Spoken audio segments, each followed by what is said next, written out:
Hey everybody, it's Rod from Civil Advantage Firearms Training here.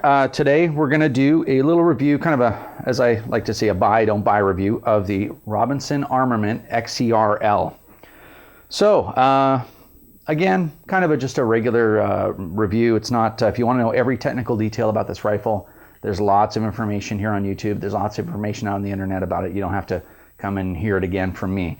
But just some quick comments and some insights about the rifle. So first, these rifles, this is the XCR-L, and the L stands for light. I guess that means light rifle. And the cartridges that this rifle fires, you got a couple of different models, 5.56 NATO, of course, and also 7.62 by 39. There's that Russian, the weird Russian cartridge, 5.45 by 39, and 6.8 SPC. So, you know, for a new rifle design, comes in a lot of different calibers. That's kind of cool, especially the 7.62 by 39 one. But so you get a lot of options there. This rifle is on loan from my buddy Claude, the True Gun Nut. One day I'm actually going to have Claude on. He's going to come and talk to us. So I'm trying to get him to come on and talk to us about VZs, VZ58s and CZ858s. So hopefully he can do that. So on to the rifle. So in Canada, the XCR is non-restricted. So you look at how aggressive this rifle is. Again, non-restricted. Don't get me going on the ARs, but anyway, non-restricted. The only problem with this non-restricted awesome rifle is that we've got an 18.6 inch barrel. And with this 18.6 inch barrel, add another around 1.5 inches for the flash hider, this thing's got a 20 inch barrel. So this barrel is crazy, crazy long. And you know what? It's pretty thick, so it's crazy, crazy heavy. I think this rifle, all told right now, is somewhere around 10 or 11 pounds, and you can really feel it when you're handling it. This one, our buddy Claude has put a kind of a longer range scope and a riser underneath it and stuff. So it kind of looks, it's got that designated marksman rifle to it. But in any case, let's talk about the rifle itself. And first thing I like to talk about is ergonomics. So the XCR was designed and was, I guess, built in mind to try to replace the M16 platform for the U.S. Army. I just remember early talk about that. I'm sure you'll find the whole history of it online. But so I guess what the makers tried to do was bring the ergonomics of the M4, or at that point the M16 platform, bring it to a new rifle, but make it a little bit more reliable, a little more robust, like the AK-47. So you end up with a rifle that's half AR and half AK. So this rifle has a lower receiver and an upper receiver for that matter that's very similar to the AR, but then you have a gas piston. So we don't have direct gas impingement in this rifle. You have this piston system, very similar to the AR or the AK-47. Also, what's kind of cool, even though these rifles are expensive, what is kind of cool is you have, because of the type of rifle it is, because of the upper, it's all one single piece. So now you have a tactical rail. It comes complete with a tactical rail full length. So it's a flat top all the way. You didn't have to buy another forend. You didn't have to do any work or any lining up or matching up parts to do that, flat all the way across. So that's the reason why I find that significant, is that's something that I don't have to buy. So I don't have to worry about. Also in the front, you got a quad rail right out of the box, all molded into the upper. So that's pretty cool in itself. As well, probably the feature that I like most on this rifle is the bolt release being right by your trigger finger. So if I'm going to talk about two things at once, it'd be the bolt release and the charging handle. So if I were to show you the charging handle, it's right here on the side, and it's really smooth. It's pretty cool. I kind of like it on the side. And that far, it's a little bit farther up the rifle than an AR. With an AR, of course, you're pulling the charging handle down here. And if you're shouldering, this is really heavy. If you're shouldering the rifle, you're kind of yanking it right into your shoulder. You're training yourself that way, you know, but nonetheless, this was a lot easier. But the thing about having that charging handle right there is you got a lot of strength when your arms are out here, not so much when you're trying to work in here. Plus, my other favorite part is this bolt release being ambidextrous, and it's right on your trigger finger. So none of this reaching around, putting in your mag, reaching up to try to hit the bolt release on the AR. And of course, you can push this bolt release up and lock the bolt back using your index finger, your trigger finger. And that's kind of cool because, as you know, with an AR, you're putting it on your hip or you're doing all kinds of crazy gyrations with your hands and trying to lock that bolt back without an empty magazine, which is what I find is the easiest way to do it. So very ergonomic. Something that's kind of cool, a lot of people don't know about the XCR is, because it's a piston system and the piston is up front, nothing's going on back here. Meaning that if you look at an AR, I got my little guy here today, my little house sweeper. But if you look at an AR, some people maybe that don't know how this whole thing works, the buffer tube is here in the stock. So even if I remove the stock, this part of the stock, there's still the tube sticking out there. So if I want to have one of these AR pistols, or XCR has one called a micro pistol, but these AR pistols that are out there, they still have that buffer tube sticking out back here, except it's covered with foam. So you can't get away with an AR from having something sticking out the back, whereas with the XCR, you can just take this stock right off and it's flush, it's flat, just like that. So that's kind of cool. What else is interesting about this thing? The classification is great. That barrel really puts a damper on the fact that we can shoot this in the bush in Canada, and I'll tell you why. I bought a CZ858 for kind of a fighting rifle to go play around the bush and shoot stuff and run a gun. I far would have rather had an XCR, but the problem is with the barrel length, and same thing with the CZ858, although I didn't have to drop $2,500 on it. With that big long barrel, if I ever tried to put this on a single point sling, I'm just under 5'10", used to be a little taller, I'm getting shorter I think.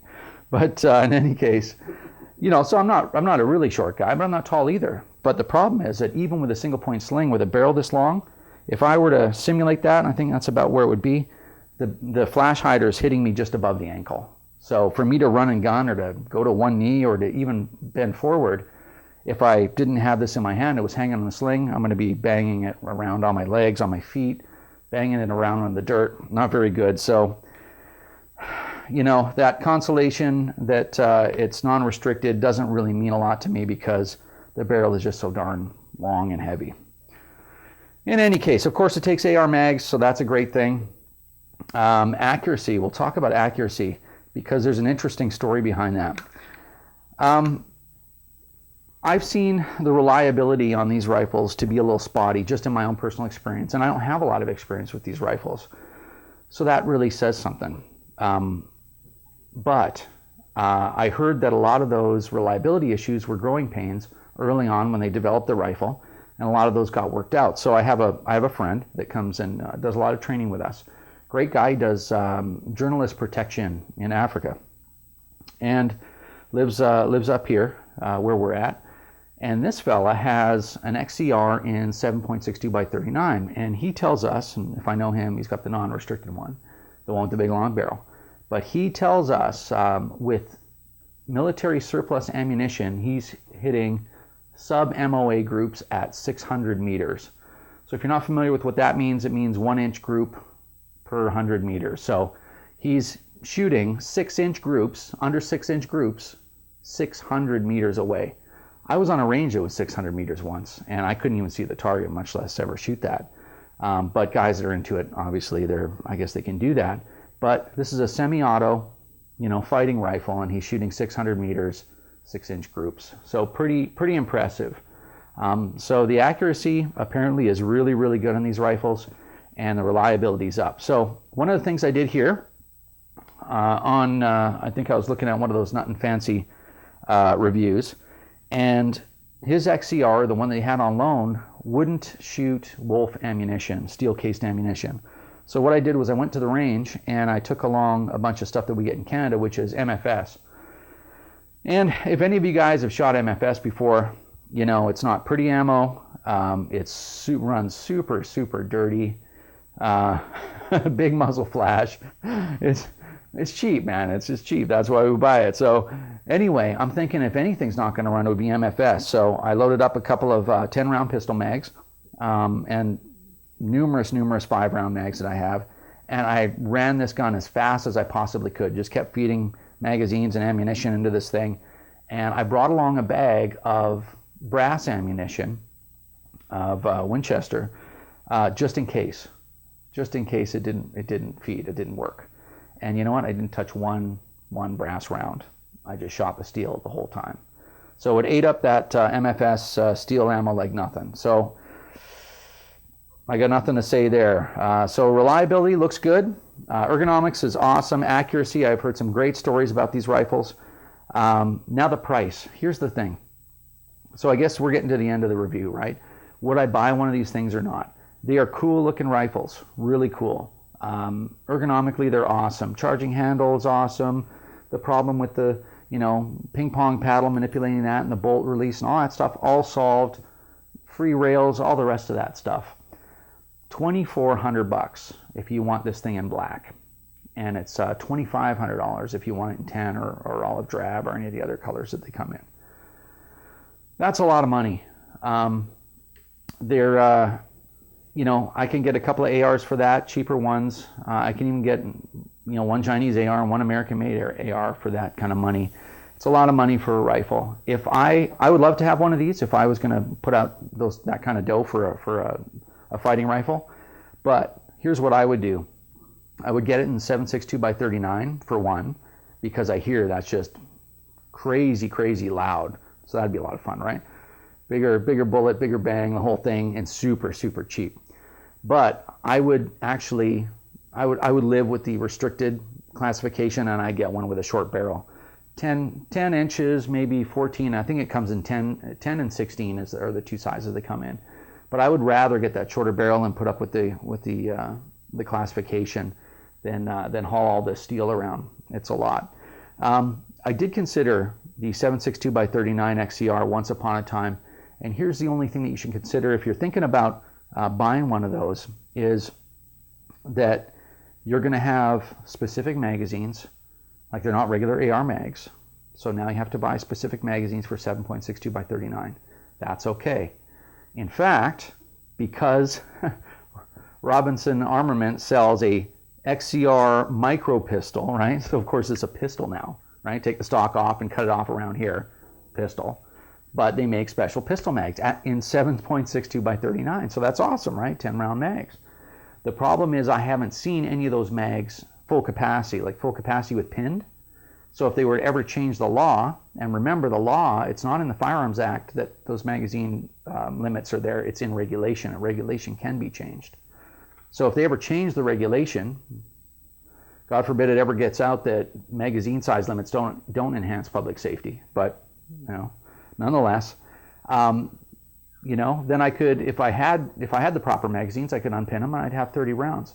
Now I have to make another $300 investment in specialized magazines for that gun, and I'd still be stuck with 10 round mags. So it took a while to get all that out, but I think you know what I mean. So it's these are all the little things that you weigh when you evaluate whether you want to spend $3,000. I mean, after taxes, I wrote that down somewhere, $2,700 after taxes just for the rifle alone. I know a store where you can get a set of 2 of those pistol mags, 10 round pistol mags with the coupler for $60.